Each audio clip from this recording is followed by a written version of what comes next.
नमस्कार मित्रों, Shekhawat science Prayagraj channel में आप सभी का स्वागत है। यह चैनल शेखावत सर द्वारा निर्मित है, जो साइंस, टेक्नोलॉजी और पर्यावरण विषय पर आधारित है। यहाँ दी जाने वाली प्रत्येक जानकारी को ध्यानपूर्वक सुनें और समझें, क्योंकि आपके सभी प्रकार के कॉम्पिटिशन्स में विज्ञान संबंधी प्रश्न यहीं से आने वाले हैं। यदि आपको सभी चीज़ें समझ में आती हैं और हमारा चैनल पसंद है तो लाइक और सब्सक्राइब जरूर करें। साथ ही बेल आइकन को दबाकर ऑल पर क्लिक कर दें, जिससे आपको क्रमशः सभी वीडियोस मिलते हैं।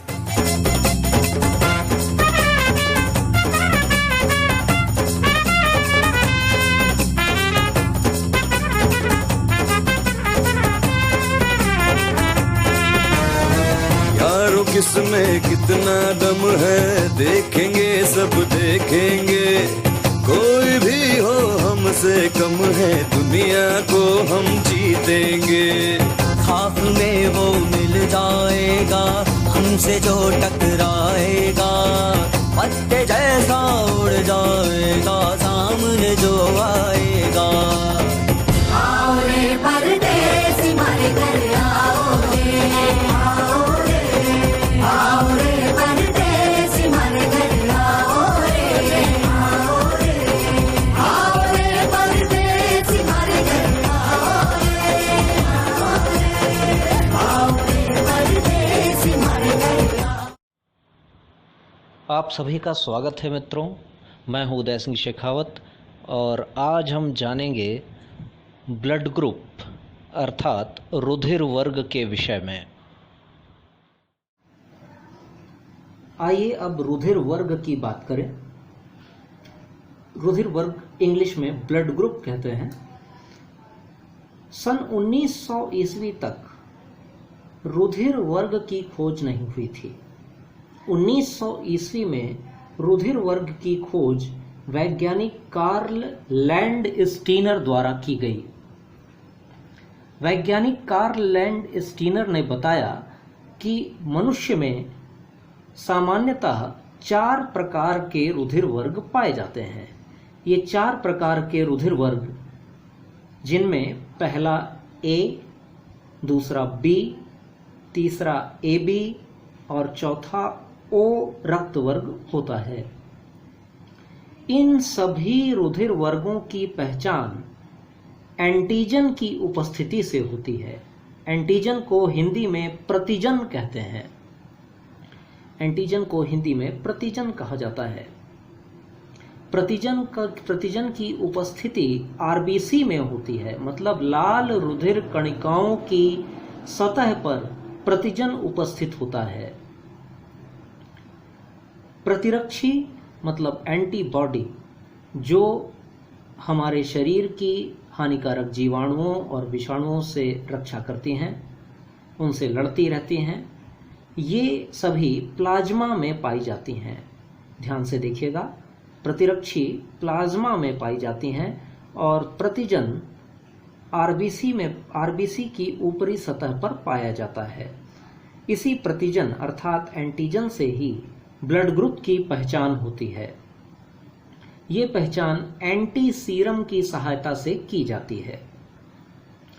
यदि किसी व्यक्ति का ब्लड ग्रुप ए है तो मतलब है कि उसमें प्रतिजन ए होगा, जबकि प्रतिरक्षी बी होती है। प्रतिरक्षियों को स्मॉल लेटर से प्रदर्शित किया जाता है। यदि किसी व्यक्ति का रुधिर वर्ग बी है तो निश्चित ही उसमें प्रतिजन बी उपस्थित होगा, जबकि प्रतिरक्षी ए होगी। रुधिर वर्ग ए बी में प्रतिजन ए तथा बी दोनों उपस्थित होते हैं, परंतु इसमें कोई भी प्रतिरक्षी नहीं पाई जाती।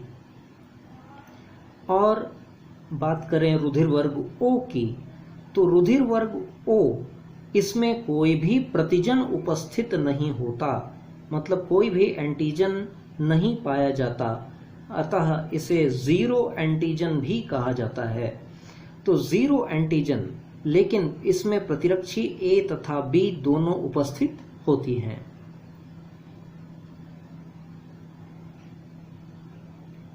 एक महत्वपूर्ण बात जिसको गौर कर लेना चाहिए कि एक जैसे, यदि रक्त में एक जैसे अर्थात समान प्रकार के एंटीजन और एंटीबॉडी आपस में मिल जाते हैं तो ये एक दूसरे से चिपक कर रक्त का थक्का बना लेते हैं, अर्थात चिपचिपे हो जाते हैं और ब्लड क्लॉट कर जाता है।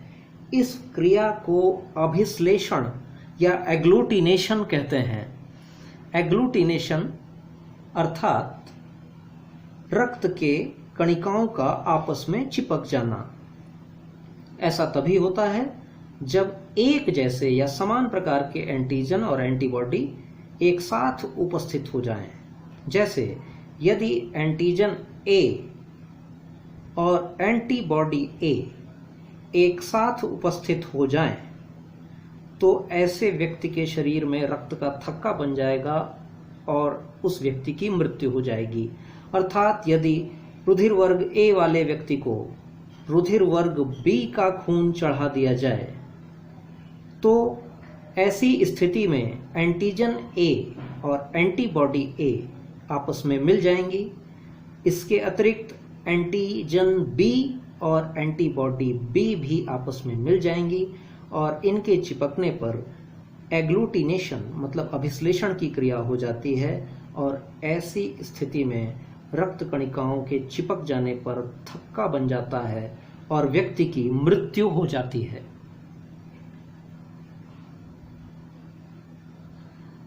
आइए आगे देखें। ये 4 प्रकार के रुधिर वर्ग ए, बी, ओ और बी,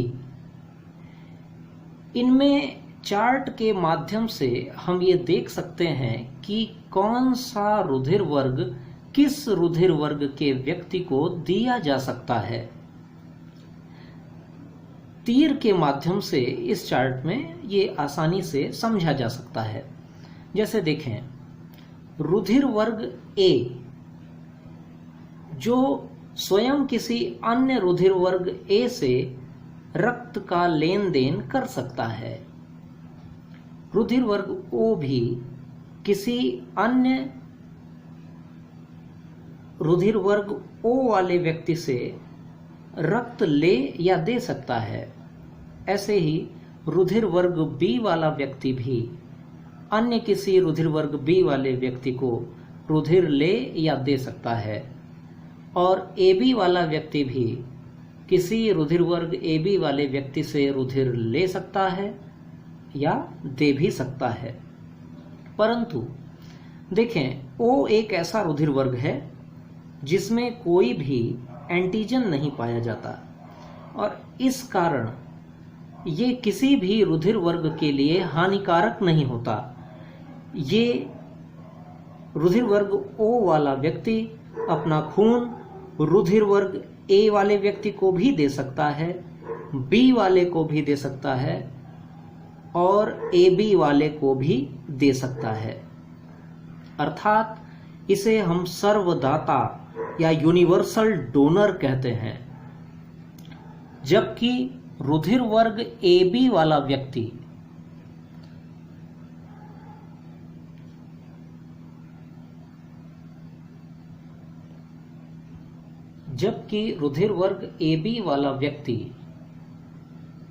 ये सभी से खून ले सकता है।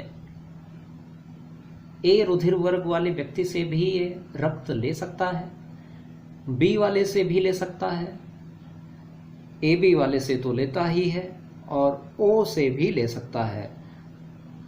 अर्थात ए बी रुधिर वर्ग वाला व्यक्ति सर्वग्राही कहलाता है। इसे इंग्लिश में यूनिवर्सल एक्सेप्टर कहा जाता है और ओ वाला सबको देने के कारण सर्वदाता या यूनिवर्सल डोनर कहलाता है। आपातकालीन स्थिति में या एक्सीडेंटल केस में जब अचानक रुधिर की आवश्यकता पड़ती है तो ओ नेगेटिव रुधिर वर्ग को सर्वोत्तम माना जाता है। इसे बिना किसी जांच के आसानी से इमरजेंसी में प्रयोग में लाया जा सकता है। ओ नेगेटिव रुधिर वर्ग को आपातकालीन रुधिर वर्ग कहते हैं। आइए मित्रों, अब बात करते हैं RH फैक्टर की। RH फैक्टर यह नाम रीसस बंदर की एक प्रजाति से पड़ा है जो साउथ अफ्रीका में, दक्षिण अफ्रीका में पाई जाती है। RH फैक्टर की खोज सन 1940 ईस्वी में वैज्ञानिक कार्ल लैंड स्टीनर और उनके शिष्य वीनर द्वारा की गई थी। तो RH फैक्टर दो प्रकार का होता है, एक RH पॉजिटिव और दूसरा RH नेगेटिव। तो RH पॉजिटिव रक्त वर्ग वाले लोग दुनिया में 85% हैं, 85%, जबकि RH नेगेटिव रुधिर वर्ग वाले लोग दुनिया में 15% हैं। RH पॉजिटिव रुधिर वर्ग को प्रभावी रुधिर वर्ग माना जाता है, जबकि RH नेगेटिव रुधिर वर्ग को अप्रभावी रक्त वर्ग माना जाता है। RH नेगेटिव रुधिर वाले व्यक्तियों में RH पॉजिटिव ब्लड ग्रुप वाले व्यक्तियों के विरुद्ध कोई भी एंटीबॉडी नहीं पाई जाती। मतलब RH नेगेटिव रक्त वर्ग वाला किसी भी व्यक्ति के शरीर में प्राकृतिक रूप से RH पॉजिटिव रुधिर वर्ग वाले व्यक्ति के विरुद्ध एंटीबॉडी उपस्थित नहीं होती।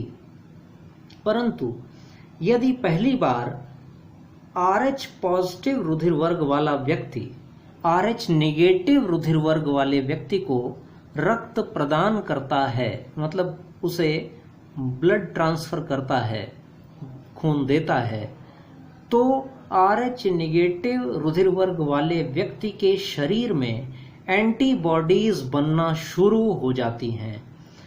और यदि ये प्रक्रिया दोहराई जाए, मतलब दोबारा RH पॉजिटिव रुधिर वर्ग वाला व्यक्ति RH नेगेटिव रुधिर वर्ग वाले व्यक्ति को खून दे दे, तो दोबारा ये एंटीबॉडीज RH नेगेटिव वाले व्यक्ति के शरीर में आए हुए RH पॉजिटिव रक्त को अपना शत्रु समझेंगी और उनकी रुधिर कणिकाओं से आपस में चिपककर एग्लूटिनेशन मतलब अभिश्लेषण की प्रक्रिया को संपन्न कर देंगी और रक्त का थक्का बन जाने से व्यक्ति की डेथ हो जाएगी। जिस व्यक्ति की डेथ होगी वो RH नेगेटिव रुधिर वर्ग वाला होगा। इसके अतिरिक्त एक और ऐसी घटना है जिसके संबंध में जानना आवश्यक है। यदि किसी RH पॉजिटिव, मतलब मानने के लिए हम ले सकते हैं A पॉजिटिव, यदि किसी A पॉजिटिव रुधिर वर्ग वाले व्यक्ति का विवाह A नेगेटिव रुधिर वर्ग वाली महिला से हो जाए, तो प्रभावी रक्त वर्ग होने के कारण RH पॉजिटिव रुधिर वर्ग वाली पहली संतान जन्म लेगी। परंतु पहली संतान के जन्म के बाद माता के शरीर में एंटीबॉडीज का निर्माण होने लगेगा जो कि RH पॉजिटिव के विरुद्ध होंगी। और यदि दूसरी संतान RH नेगेटिव रुधिर वर्ग वाली माता के गर्भ में आती है तो वो RH पॉजिटिव रुधिर वर्ग वाली होगी, तो एंटीबॉडीज जो कि RH नेगेटिव रुधिर वर्ग वाली माता के शरीर में बन चुकी हैं वो अभिश्लेषण की प्रक्रिया के माध्यम से रक्त का थक्का बनाकर उस संतान को नष्ट कर देंगी। इसे एरिथ्रोब्लास्टोसिस फीटलिस कहते हैं। यह घटना एरिथ्रोब्लास्टोसिस फीटलिस कहलाती है। तो ये था मित्रों RH फैक्टर। यदि आपको किसी बच्चे का संभावित रुधिर वर्ग पता करना है तो आप इस चार्ट की सहायता से आसानी से पता कर सकते हैं। चाहे तो इसका स्क्रीनशॉट लेकर रख लें।